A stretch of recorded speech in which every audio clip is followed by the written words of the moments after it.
एक बार एक बहुत ही दुखी व्यक्ति एक महात्मा के पास आकर कहता है, मैं अपने जीवन से बहुत दुखी हूं। मैं अपनी बीवी, बच्चों और अपने परिवार को भी खुश नहीं रख सकता। मैं अपने लिए भी कुछ नहीं कर पा रहा।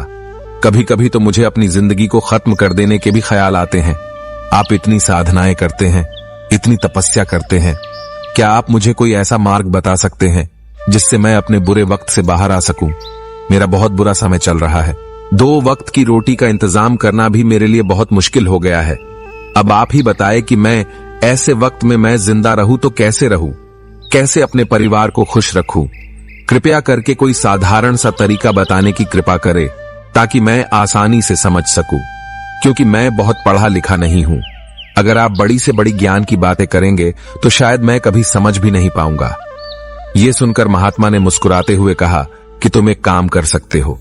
फिर महात्मा ने सामने की ओर इशारा करते हुए कहा कि उस ऊंची पहाड़ी पर एक मंदिर है और उस मंदिर के पास चींटियों का एक घर है जहां पर हजारों चींटियां रहती है। तुम्हें सुनने में बड़ा अजीब लगेगा, लेकिन वो चींटियां उस मंदिर की जमीन को खराब कर देती है, उस मिट्टी की उपजाऊ शक्ति को खत्म कर देती है, जिसके कारण वहां पर कोई भी पेड़ या कोई भी घास पनप नहीं पाती है। तुम मेरा एक काम करो, उसके बाद मैं तुम्हें तुम्हारे सवालों के जवाब दूंगा। तुम 7 दिन तक रोज उस पहाड़ी पर जाओ और उस चींटियों के घर को तहस नहस कर दो, उसको तोड़ दो। जब भी तुम्हें कोई चींटियों का घर दिखे मंदिर के आसपास तो उसे वहीं पर तहस नहस कर देना। लेकिन याद रहे, घर को तोड़ने में कोई भी चींटी मरनी नहीं चाहिए। इस बात को समझने का प्रयास करते हुए वो युवक वहां से चला गया। शायद उसको कुछ समझ में नहीं आया था कि महात्मा जी ऐसा क्यों करवा रहे हैं। तो वो उन चींटियों पर अन्याय कर रहे हैं, उनका घर तोड़वा रहे हैं, उन्हें नुकसान पहुंचा रहे हैं। आखिर कौन महात्मा ऐसा करेगा?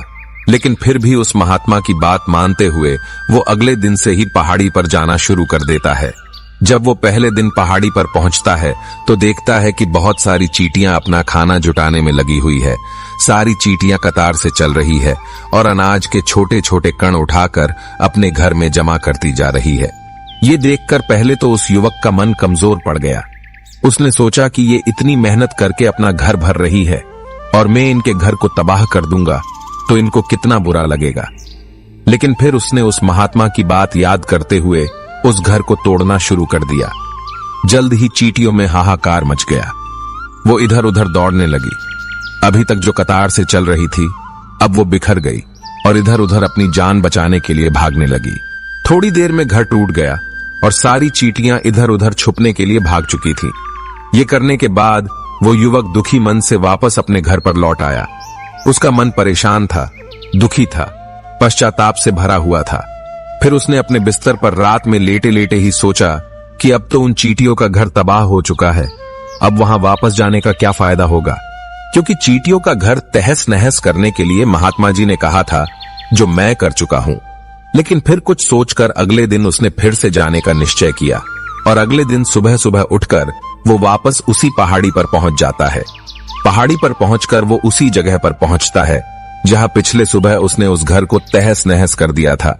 लेकिन वो ये देखकर चौंक जाता है कि उन चींटियों ने फिर से अपना घर उसी जगह पर बना लिया था और अब वो फिर से अपने घर के लिए सामान इकट्ठा करने में जुटी हुई थी। उस आदमी को देखकर लगा कि ये चींटियां कितनी मूर्ख है। इनको पता है कि कल ही इनका घर इसी जगह पर तबाह किया गया था और उसी जगह पर उन्होंने अपना नया घर भी बना लिया। और ये सोचकर वो आदमी हंसने लगा। लेकिन फिर से महात्मा की बात याद करते हुए उसने उन चींटियों का घर फिर से तबाह करना शुरू कर दिया। फिर से उन चींटियों में हलचल मच गई और थोड़ी देर में वो चींटियां इधर उधर अपनी जान बचाने के लिए भागने लगी। कुछ ही देर में उनका घर फिर से नष्ट हो गया और वो युवक थोड़ा संतोष के भाव से कि इस बार तो मैं अच्छी तरह से उस घर को तबाह कर दिया है, अब तो वो चींटियां यहां पर अपना घर बना ही नहीं पाएंगी। इसीलिए जाने से पहले उसने उस घर पर ठंडा पानी भी डाल दिया ताकि चींटियां वहां पर अपना घर न बना सके। और इस तरह अपना कर्म पूरा करके वो युवक फिर से अपने घर लौट आया। आज रात में सोते वक्त फिर से वो युवक यही सोच रहा था कि क्या महात्मा ये सही काम करवा रहे हैं? क्या किसी का घर तबाह करना किसी सिद्ध पुरुष को शोभा देता है? क्या हो अगर वो महात्मा सिद्ध पुरुष हो ही ना, क्या होगा अगर वो मुझे बेवकूफ बना रहे हो? लेकिन फिर उसने निश्चय किया कि मैं अपने काम को पहले पूरा कर लेता हूं, उसके बाद ही पता चलेगा कि महात्मा मुझे से ऐसा क्यों करवा रहे थे। और यही सोचकर वो रात में सो जाता है। अगले दिन सुबह उठकर वो फिर से उसी पहाड़ी की ओर निकल जाता है। पहाड़ी पर पहुंचकर वो उसी जगह पर पहुंचता है जहां पर उसने उनके घर को तबाह कर दिया था, और वो ये देखकर खुश हो जाता है कि वहां पर कोई भी घर नहीं था। सारी चींटियां वहां से भाग चुकी थी। अब उसने सोचा कि अब मेरा रोज रोज आने का क्या फायदा होगा, क्योंकि चींटियां तो अपना घर बदल चुकी है और महात्मा जी ने मुझे 7 दिन आने के बाद कहा था, लेकिन आज तो तीसरा ही दिन है। अब बाकी 4 दिन वापस आने का क्या फायदा होगा।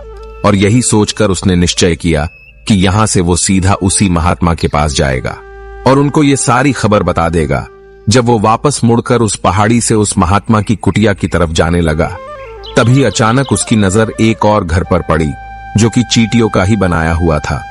मतलब कि वो घर चींटियों ने ही बनाया था और अब वो चींटियां नए घर में वास कर चुकी थी। ये नया घर उनके पुराने घर से थोड़ी ही दूरी पर था। और जब उसी युवक की नजर उस घर पर पड़ी तो उसने सोचा कि शायद महात्मा को पता था कि ये चींटियां अपना घर यहां से बदलकर किसी दूसरी जगह पर बना लेगी, इसीलिए उन्होंने मुझे 7 दिन आने के बाद कहा था। और ये विचार करके वो उनका नया घर भी तोड़ने के लिए पहुंच जाता है। जब वो वहां पहुंचा तो चींटियां उसी तरह अपने कार्य में लगी हुई थी। वो अपने लिए खाना इकट्ठा कर रही थी और अपने घर में जमा कर रही थी।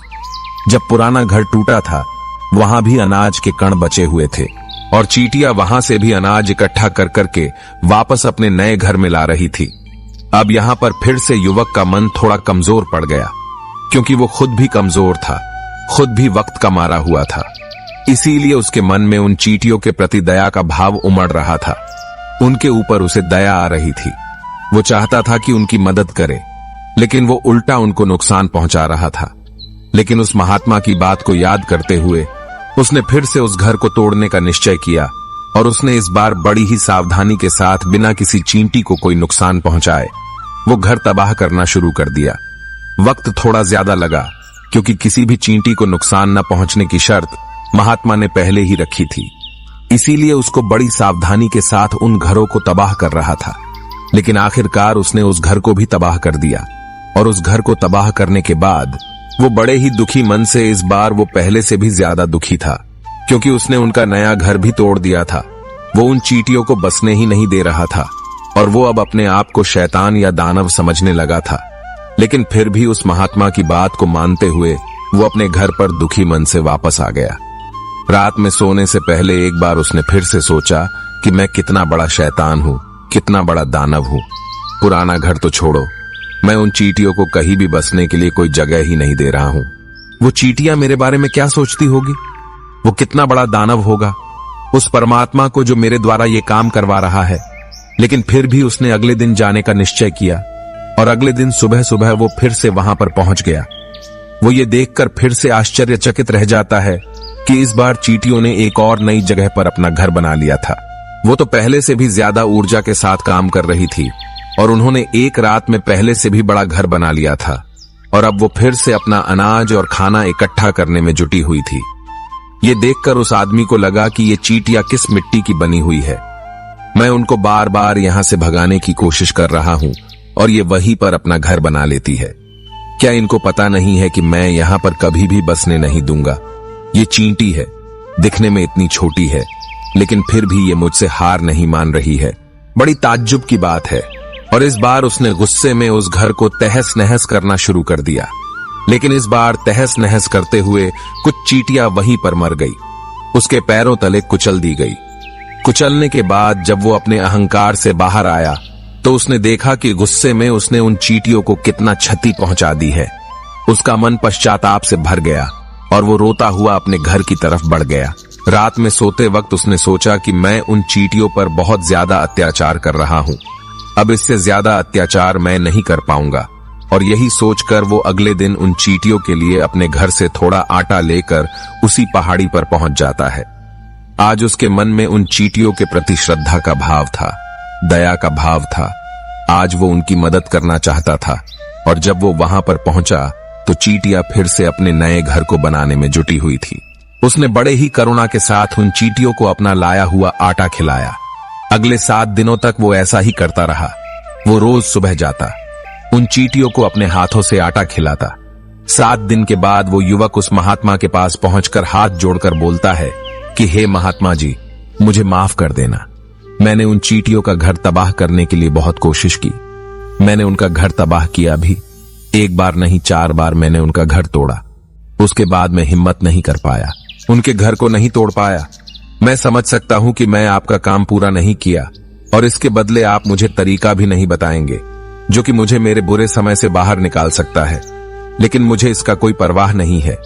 मुझे लगता है कि मैंने जो किया वो सही किया, इसीलिए मैं आपसे आज्ञा लेकर वापस जा रहा हूं। कृपया मुझे वापस अपने घर जाने की आज्ञा दीजिए। ये सुनकर महात्मा ने मुस्कुराते हुए कहा कि अरे बेटा, कहां चल दिए?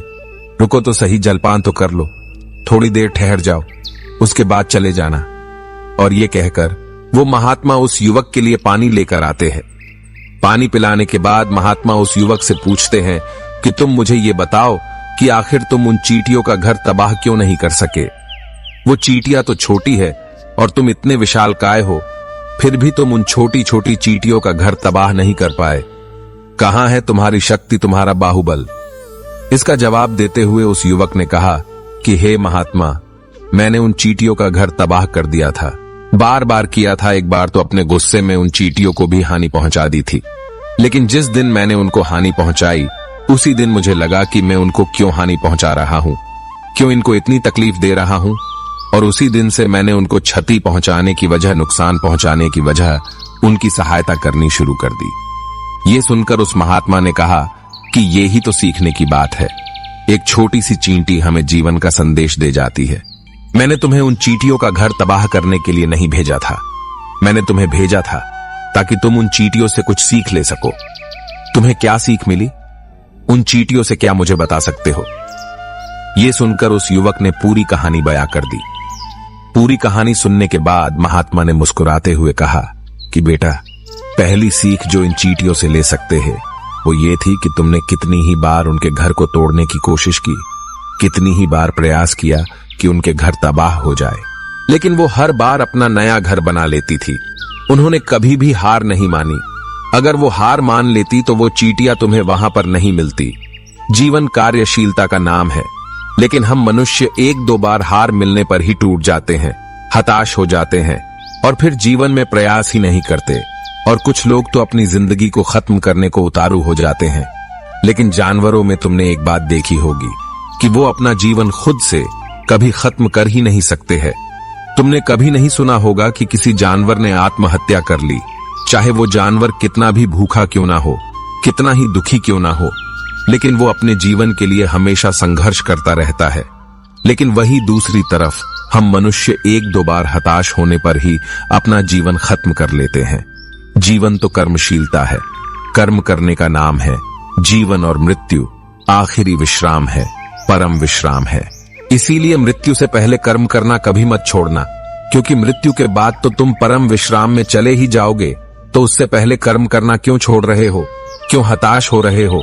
अगर तुम्हारा एक घर टूट गया है तो दूसरा घर बनाने का प्रयास करो, कोशिश करो, और कोशिश करने वालों की कभी हार नहीं होती। ये तुम उन चींटियों से देख चुके हो। देखने में तुमसे कितनी छोटी है वो चींटियां और तुम इतने बड़े हो, लेकिन उनका मन तुम्हारा मन से इतना बड़ा है, इतना विशाल है, इतना दृढ़ संकल्प है कि इतनी बार घर टूटने पर भी उन चींटियों ने कभी हार नहीं मानी। दूसरी सीख ये है कि जब भी हमारे ऊपर बुरा समय आता है, हमें लगता है कि ये समय कभी नहीं जाएगा, ये समय मेरे जीवन को बर्बाद कर देगा, मुझे कभी नहीं जीने देगा। और अपने इन्हीं ख्यालों से, अपने इन्हीं विचारों से, जिसका असलियत में कोई भी अस्तित्व नहीं है, वो सिर्फ विचार है, और वही विचार हमारे मन को दुखी कर देती है, और इसीलिए हम प्रयास करना भी छोड़ देते हैं। लेकिन तुम खुद सोचो कि बार बार प्रकृति हमें क्षति पहुंचाएगी, नुकसान पहुंचाएगी, लेकिन कब तक पहुंचाएगी? अगर हम बार बार फिर से उठ के फिर से नया प्रयास करते रहेंगे तो प्रकृति भी हमारे सामने घुटने टेक देगी, और वो भी एक दिन हमारे ऊपर दयावान हो जाएगी, कृपालु हो जाएगी, और वो हमें सब कुछ देने लगेगी जिसकी हमने कभी कामना की थी। तुमने खुद देखा कि तुम उन चींटियों को तबाह करने के लिए पहुंचे थे, लेकिन बाद में तुम ही उन चींटियों को अनाज और आटा देने लगे। तुम ही उन पर कृपालु हो गए। क्यों हुए? क्योंकि तुमने देखा कि वो चींटियां हार ही नहीं मान रही है। इसी तरह अगर तुम भी अपने जीवन में कभी हार नहीं मानोगे तो एक न एक दिन ये प्रकृति तुम्हें वो सब कुछ देगी जो तुम अपने जीवन में पाना चाहते थे। इसीलिए 2 सीख याद रखना, कर्मशीलता कार्य करते जाना, और दूसरा कि एक न एक दिन प्रकृति तुम्हारी उस कर्म का परिणाम तुम्हें जरूर देगी। तो दोस्तों, मैं आशा करता हूं कि आपको इस वीडियो से काफी कुछ सीखने को मिला होगा। तो फिर मिलते हैं अगले वीडियो में।